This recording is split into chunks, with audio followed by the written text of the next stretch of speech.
तो चलिए आज एक बड़ी मजेदार कहानी सुनते हैं।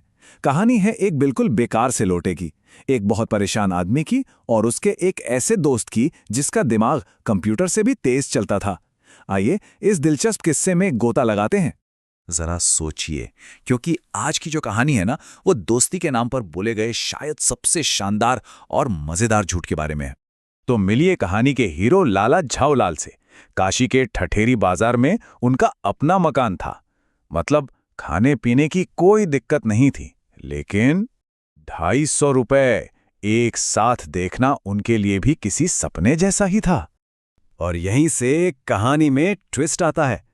एक दिन अचानक उनकी पत्नी ने उनसे 250 रुपए मांग लिए। अब लाला जी तो घबरा गए और उनकी घबराहट देखकर पत्नी ने कह दिया, कोई बात नहीं, मैं अपने भाई से मांग लूंगी।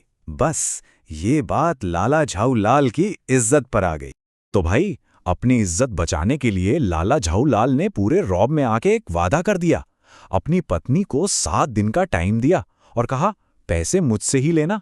और बस यहीं से कहानी की उल्टी गिनती शुरू हो गई। 1 दिन बीता, 2 दिन बीते, 4 दिन गुजर गए और पैसों का कोई जुगाड़ नहीं हुआ। 5वें दिन उन्होंने अपने सबसे अच्छे दोस्त पंडित बिलवासी मिश्र को अपनी सारी कहानी सुनाई, पर अफसोस उनके पास भी पैसे नहीं थे। अब आ गया था 7वां और आखिरी दिन और झाऊलाल की सारी अकड़ दांव पर लगी थी। तो कहानी हमें ले चलती है 7वें दिन की शाम में। उस वक्त पानी पीने जैसा एक बहुत ही मामूली सा काम एक बहुत बड़े हंगामे की वजह बन गया। अब मिलिए इस कहानी के असली विलेन से, जो कोई इंसान नहीं बल्कि एक लोटा है। और वो भी कैसा? एक ऐसा बेढंगा लोटा जिसे देखकर लगता था कि उसका बाप डमरू मां चिलम रही हो। लाला झाऊलाल को ये लोटा जरा भी पसंद नहीं था। उस शाम को झाऊलाल छत पर खड़े पानी पी रहे थे कि अचानक उनका हाथ हिला और वो लोटा उनके हाथ से फिसल गया। और फिर क्या था, वो लोटा न्यूटन के गुरुत्वाकर्षण के नियम को कुछ ज्यादा ही सीरियसली लेते हुए किसी रॉकेट की तरह नीचे गली में एक बेचारे बदनसीब इंसान की तरफ चल पड़ा। नीचे गली में तो जैसे हंगामा ही मच गया। लाला झाऊलाल भागकर नीचे पहुंचे तो देखा कि उनके आंगन में एक बहुत बड़ी भीड़ लगी हुई है और उस भीड़ के बीचों बीच एक अंग्रेज खड़ा है जो ऊपर से नीचे तक भीगा हुआ था और जिसके पैर में चोट लगी थी। माहौल एकदम गर्म था। अंग्रेज गुस्से से आग बबूला हो रहा था। झाऊलाल डर के मारे कांप रहे थे। और तभी भीड़ को चीरते हुए सीन में एंट्री होती है उनके दोस्त पंडित बिलवासी मिश्र की। उन्होंने आते ही सिचुएशन को कंट्रोल करना शुरू कर दिया। पर बिलवासी जी ने जो पहला काम किया वो झाऊलाल के लिए किसी झटके से कम नहीं था। उन्होंने झाऊलाल को पहचानने तक से इनकार कर दिया और अंग्रेज का साथ देने लगे। झाऊलाल को तो अपनी आंखों और कानों पर यकीन ही नहीं हुआ। और बस यहीं से पंडित बिलवासी मिश्र का जीनियस दिमाग चलना शुरू होता है।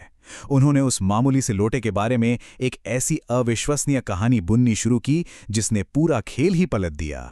बिलवासी जी ने सबके सामने झाऊलाल से कहा, ये रद्दी लोटा मुझे दे दो, मैं इसके 50 रुपए दे दूंगा। अब इस अजीब से ऑफर ने अंग्रेज को भी सोचने पर मजबूर कर दिया। भाई, इस कबाड़ के लिए कोई 50 रुपए क्यों देगा? बिलवासी जी ने एक पल भी नहीं गवाया। उन्होंने फटाफट उस बदसूरत लोटे का एक शानदार और पूरी तरह से मनगढ़ंत इतिहास बना दिया और देखते ही देखते वो लोटा बन गया एक बेशकीमती शाही खजाना, मशहूर अकबरी लोटा। दरअसल बिलवासी जी का तीर बिल्कुल सही निशाने पर लगा था। उन्हें उस अंग्रेज की एक कमजोरी पता चल गई थी कि वो पुरानी और ऐतिहासिक चीजें जमा करने का शौकीन हैं। फिर क्या था, बिलवासी जी ने तुरंत एक नीलामी शुरू कर दी। उन्होंने बोली लगाई, 250 रुपए। ये सुनकर अंग्रेज को अपनी तौहीन महसूस हुई और उसने सीधा दांव लगाया 500 रुपए। 500 रुपए, ये वो रकम थी जिसने लाला झाऊलाल की 250 रुपए की मुश्किल को एक ही झटके में खत्म कर दिया था, वो भी डबल मुनाफे के साथ। पर अंग्रेज इस लोटे के लिए इतना पागल क्यों हो रहा था? क्योंकि उसे अपने पड़ोसी मेजर डगलस को नीचा दिखाना था, जिसके पास एक जहांगीरी अंडा था। और बिलवासी जी के हिसाब से ये अकबरी लोटा तो उस अंडे से भी एक पुश्त पुराना था। मतलब ये उसके लिए सबसे बड़ी जीत थी। तो अंग्रेज साहब तो खुशी खुशी अपना खजाना लेकर चले गए। अब आंगन में बचे सिर्फ झाऊलाल और उनके जीनियस दोस्त। और झाऊलाल के दिमाग में थे कई सवाल। जब झाऊलाल ने आखिरकार पूछ ही लिया कि बोली लगाने के लिए वो 250 रुपये कहाँ से लाए, तो बिलवासी जी ने ये रहस्यमयी जवाब देकर उन्हें और भी कंफ्यूज कर दिया। और अब आता है कहानी का सबसे बड़ा ट्विस्ट। सच तो ये था कि बिलवासी जी ने अपने दोस्त की इज्जत बचाने के लिए अपने घर की शांति दांव पर लगा दी थी। उन्होंने अपनी सोती हुई पत्नी के संदूक से चुपके से वो 250 रुपए निकाले थे। जैसे ही झाऊलाल से पैसे मिले, बिलवासी जी ने सबसे पहला काम ये किया कि वो 250 रुपए अपनी पत्नी के संदूक में चुपचाप वापस रखे। ये दिखाता है कि दोस्ती के लिए उन्होंने कितना बड़ा रिस्क लिया था और कितनी ही होशियारी से सब कुछ संभाल भी लिया। तो ये कहानी हमें सोचने पर मजबूर कर देती है कि सच्ची दोस्ती आखिर है क्या? क्या ये सिर्फ मुश्किल वक्त में साथ देना है, या फिर कभी-कभी दोस्त को बचाने के लिए एक शानदार झूठ कर लेना भी दोस्ती ही कहलाता है?